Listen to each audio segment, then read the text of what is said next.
আজকের গল্প ইসরাত জাহান জেরিন রচিত চিত্রাঙ্গনা। গল্প পাঠে আমি জয়ন্তী। পর্ব সংখ্যা ৮। সন্ধে নেমেছে। হিলচিয়া গ্রামের আকাশ ধীরে ধীরে গভীর অমানিসায় ঢেকে যাচ্ছে। ধান ক্ষেতের আলপথ ধরে দিনের শেষে ঘরে ফিরছে মানুষ, কেউ কাঁধে কাস্তে, কেউ বা মাছ ধরা ঝুড়ি হাতে। বাঁশঝাড়ের মাথায় সূর্যের শেষ আলো ফিকে হয়ে এসেছে। নদীর বুকে রক্তিম আভা ফেলে ডুবে গেছে দিনের শেষের সূর্য। দূরে মসজিদ থেকে ভেসে আসছে মাগরিবের আজান। সেই সুরের মাঝে মিলিয়ে যাচ্ছে জেলেপাড়ার ঘর থেকে ভেসে আসা হারিকেনের টিমটিমে আলো। জলিল আজ খুশি।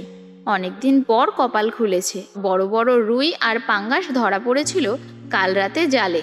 বাজারে ভালো দামও পেয়েছে, হাতে টাকা এসেছে। তাই ভাবলো আজ জুনাইফার পছন্দের কিছু আনবে। 7 মাসের অন্তঃসত্ত্বা তার বউ, কত কিছুই তো খেতে ইচ্ছে করে এই সময়, কিন্তু সে কখনোই কিছু চায়নি। জলিল নিজেই নিয়ে এসেছে 2টো কবুতরের বাচ্চা। জুনাইফার কবুতরের মাংস অনেক পছন্দের। আধার ঘনিয়ে এসেছে, এখন শুধু বাড়ি পৌঁছতে পারলেই হয়। জলিলের বাড়ি ঘোড়াউত্রা নদীর তীরে। জেলেপাড়ার মানুষ সে। জলিলের স্ত্রীর পরিবারের কেউ নেই, এতিম মেশে। আজ কবুতর 2টো দেখলে হয়তো অনেক খুশি হবে। হেসে বলবে, এগুলো আমার জন্য আনছেন? আচ্ছা, আপনি আমারে কতখানি ভালোবাসেন? জলিল তখন জুনাইফার কপালে চুমু খেয়ে বলবে, ওই যে নদীর পানি দেখতাছো না জুনাইফা, আমার ভালোবাসা তার চেয়েও বহুত, তার চেয়েও বেশি ভালোবাসি আমি তোরে। ভ্যান গাড়ি রাখার পরপরই সে হাঁক ছাড়ল। কিরে জুনাইফা, কই গেলি? দেখ তোর লাইগা কি আনছি। কোনো সাড়া নেই, আশপাশ নীরব, শুধু রাতের পোকাদের একঘেয়ে ডাক। জলিল বাড়ির উঠানে দাঁড়িয়ে কবুতর 2টো জমিনে রেখে লুঙ্গির গিট ঠিক করে একবার চারপাশে তাকায়। বাড়ি আজ কেমন যেন অন্ধকার আচ্ছন্ন। জুনাইফা বাইরে হারিকেন কেন জ্বালালো না?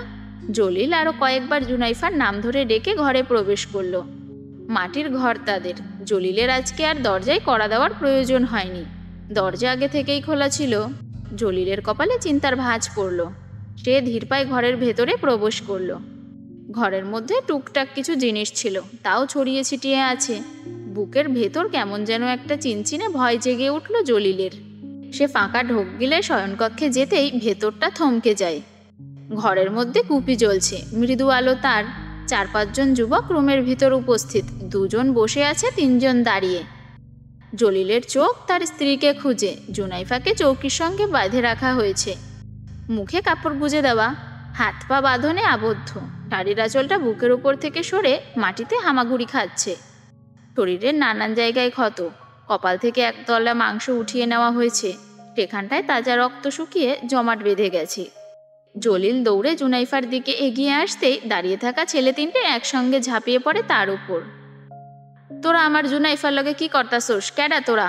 জলিলের ক্ষিপ্ত কণ্ঠ, কিন্তু কেউ কোনো উত্তর দিল না। বরং একজন দমকা হাওয়ার মতো উঠে এসে তার পাঁজরে রডের বাড়ি বসিয়ে দিল।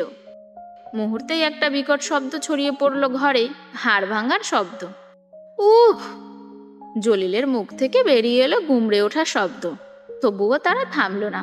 একের পর এক আঘাত আসতে লাগলো। মাথা ফেটে রক্ত ঝরছে, চোখ খুলে অন্ধকার। জুনাইফা ছটফট করছে, তার গঙ্গানি কান্নার মতো টোনাচ্ছে। চোখের পানি গাল বেয়ে গড়িয়ে পড়ছে। একটা চেয়ার ঠেলে উঠে দাঁড়ালো এক যুবক, মুখে ব্যঙ্গের হাসি। তার নাম সিফাত। সে ধীরে ধীরে এগিয়ে এসে রডের মাথাটা জলিলের চিবুকে ঠেকিয়ে বলল, শালা, মারা খাইয়েও তোমার দম ফুরায় না দেহি। শরীর ভরা চুলকানি কেন এত? জলিল আবারও গর্জে ওঠার চেষ্টা করে, তবে কিছু করার আগেই পিঠের ওপর আরেকটা বাড়ি পড়ে। আবারও পিঠ ভেঙে নুয়ে পড়ে জলিল। সে অস্পষ্টভাবে ফোঁসফোঁস করল, আমার বউরে সাইডা দে। তুই জানোস তোর আজরাইলটা কেন এখানে আইছে? বলে, বাবা জানোস না? খারা, তোরে একটা ডোজ নিয়া লই, তারপর তোরে আরামসে সব কইতাছি। সিফাত পাশের ছেলেটার দিকে তাকাতেই সে পকেট থেকে একটা সিরিঞ্জ বের করে হাতে তুলে দেয়। সিফাত হোলস্টার থেকে একটা পিস্তল সিরিঞ্জের সঙ্গে মেঝেতে রাখল। তারপর দাঁড়িয়ে থাকা ছেলেটিকে উদ্দেশ্য করে বলল, আয় সোহেল, রামদা কই, ওইটা দে। জুনাইফার পাশে দাঁড়িয়ে থাকা সোহেল হাতের রামদা এগিয়ে দেয় সিফাতের দিকে। সিফাত দা, পিস্তল আর ড্রাগস 3টেই জলিলের সামনে সাজায়। ঘাড় চুলকে রক্তের দিকে চেয়ে বলে, জীবনে কিছু জিনিস দেখাও না দেখান ভান ধরতে হয়। সব কিছুতেই যদি এত ফাল পারস তো মারা তো খাইবি। মানলাম আমাগো বড় ভাইয়ের কোনো একটা কাম তোর চোখে পইরাই গেছে, তাই বললা তুই পুরো কিশোরগঞ্জের অলিতে গলিতে সব কইয়া বেড়াইবি? সিফাত জুনাইফার দিকে তাকালো, ফের জলিলের দিকে চেয়ে বলল, বউয়ের বাচ্চা হইব ভালো, তবে বাচ্চাটার কপাল পুরা রে। স্যাঁ, না পারবো হে দুনিয়াতে আইতে, না পারবো মারারে দেখতে, আর না পারবো বাপরে দেখতে। খারা শোনা, তোর বাস্তারে বাহিরে আইনা কই, তুই দুনিয়ায় আসার আগেই মরছস তোর বাল পাকনা বাপের লইগা। জলিলের চোখে জল, তার কণ্ঠ মিয়ে এসেছে। তবুও সে বলল, আমারে যা করার করো, আমার বউ বাচ্চাদের ছাইরা দে। ছেলেগুলো উচ্চস্বরে হেসে উঠল। সিফাত এবার হাতের রডটা শরীরের শক্তি দিয়ে জলিলের গলার মধ্যে ঢুকিয়ে দেয়। গলার রগ ছিঁড়ে তাজা রক্ত বেরিয়ে আসে। জলিল রক্ত বমি করে, শরীর তার ঢলে পড়ে। শরীরে আর এক ফোঁটাও শক্তি বেঁচে নেই। জলিলের চোখ এখনো খোলা, তবে চোখে কেবলই অশ্রু জমে আছে। এই চোখে লুকিয়ে আছে স্ত্রী সন্তানকে বাঁচানোর আর্তনাদ। সিফাত ছেলেগুলোর দিকে ইশারা করতেই তারা জুনাইফার হাতে পায়ের বাঁধন খুলে দেয়। জুনাইফা হাতরে স্বামীর কাছে যেতে নিলেই সোহেল তার চুলের মুঠি টেনে ধরে চৌকিতে ধুরুম করে ফেলে। উপর হয়ে পড়াতে পেটে ভয়ানক ব্যথা অনুভব হয়। আল্লাহ বলে চিৎকার করে ওঠে। চারজন ছেলে মিলে শক্ত করে চিপে ধরে জুনাইফার হাত পা। সিফাত হাতে বড় একটা ছুরি নিয়ে এগিয়ে আসে। মুখে বিশ্রী হাসি এঁকে জলিলকে উদ্দেশ্য করে বলে, আমাদের ভাইয়ের নামে অভিযোগ করার ফল দেখ জলিল, ভালো কইরা দেখ। আমরা মানুষকে দ্বিতীয়বার সুযোগ দেই না। নদীর ঘাটে যা দেখছোস তা পেটের মধ্যে রাখলে হয়তো আজকে ভাই তোর অবস্থা বদলাইয়া দিত। তবে সবই হইল কপাল। জলিলের জুনাইফার পেটের ওপর ছুরি চালায় সিফাত। হেসে ছেলেগুলোকে বলল, চল দেখা যাক বাচ্চাটা মাইয়া নাকি পোলা। জলিলের দেহে তখনও খানিকা নিভু প্রাণ ছিল, তবে সে কিছুই করতে পারছে না, শুধু জলই গড়াচ্ছে। মাটির তৈরি মেঝে রক্তের বন্যায় ভেসে গেছে। আর একটু পর এই মাটির দেহও হয়তো মাটিতে মিশে যাবে। তবে মৃত্যুটা এত জঘন্যভাবে কাপুরুষের মতো না হলেও পারত। মৃত্যুর থেকেও যন্ত্রণা হচ্ছে স্ত্রী সন্তানকে বাঁচাতে না পারা, তাদের নিষ্ঠুর পরিণতি নিজ চোখে দেখা। জুনাইফাও নিজেকে বাঁচাতে একসময় ব্যর্থ হয়। জুনাইফা হাঁপ ছেড়ে নেতিয়ে পড়লে সিফাত প্রাণ ভরে হাসে। নিজের কাজ শেষ করে শার্ট পরতে পরতে ছেলেগুলোকে বলে, ওগরে আর মারতে হইব না, আমরা ভাইয়ের কাম কইরা দিছি। তবে প্রমাণও তো রাইখা যাইব না, ঘরে আগুন লাগাইয়া দে, মানুষ মনে করব দুর্ঘটনায় জান খোয়াইছে। ছেলেগুলো তাই করে। আগুন লাগাতেই বাড়ি ছেড়ে বেরিয়ে পড়ে সবাই। ঘাটে নৌকো অপেক্ষা করছে তাদের জন্য। নৌকো দিয়ে কিছুটা গিয়ে ট্রলারে উঠবে সবাই। অনেকটা পথ গিয়ে সিফা তার একবার পিছনে ফিরে তাকায়। দাউ দাউ করে আগুন জ্বলছে। হয়তো এতক্ষণে গর্ভের বাচ্চাটাও আগুনের আঁচ টের পেয়েছে। মনে মনে হয়তো মায়ের প্রতি খুব অভিমান করে বলছে, আমাকে কেন বাঁচালে না মা, আমার তো কোনো দোষ ছিল না। সন্ধে হয়েছে সেই কখন। ফারাদ চিত্রার পেটের ওপর থেকে শাড়ি সরিয়ে শক্ত করে তার কোমর চেপে ধরে উবুর হয়ে ঘুমোচ্ছে। গা উদাম, শরীরে কাপড় থাকলে নাকি এলাহি সাহেবের আবার ঘুম আসে না। গরম লাগে, গা চুলকায়, অ্যালার্জির সমস্যা, আরও কত কি। আচ্ছা, মেয়েদের কি এসবের সমস্যা হয় না? কই, তারা তো এভাবে ঘুমায় না। চিত্রার ভীষণ রাগ হয়।